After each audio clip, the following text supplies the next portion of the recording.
Hello, I'm Bernard Hickey from interest.co.nz and welcome to 90 at 9, brought to you in association with Bank of New Zealand.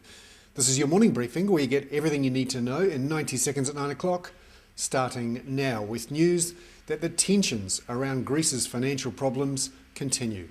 There is talk that people are withdrawing money from banks. Customs officials have found many people at the borders with bags full of cash. The worry is that if Greece's banks are forced to restructure their debts after a restructure in Greek government debt, that will wipe out those banks.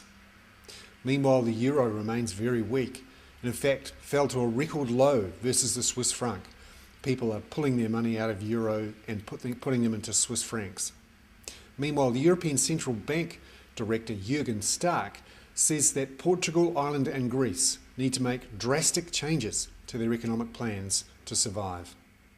Meanwhile, the New Zealand dollar remains firm and blipped over 80 US cents again overnight. In fact, it's near 70 on the trade weighted index.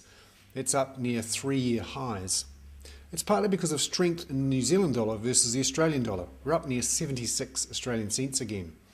That's partly because Australia is being hit by fears about Europe and how that would affect the banks, particularly in Australia. Remember, they have to refund much of their foreign borrowing on those international markets.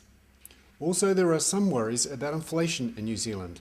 Relatively strong inflation expectation figures this week have caused some to suggest that the official cash rate may be increased in New Zealand sooner than expected.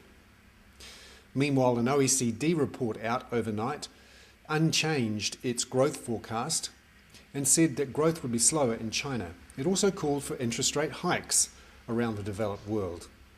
And finally, a big hello to the members of Mr. Singh's economics class at ACG Strathallan College in Papakura. Great to see you're a regular watcher. I'm Bernard Hickey. That was 90 at 9, brought to you in association with Bank of New Zealand.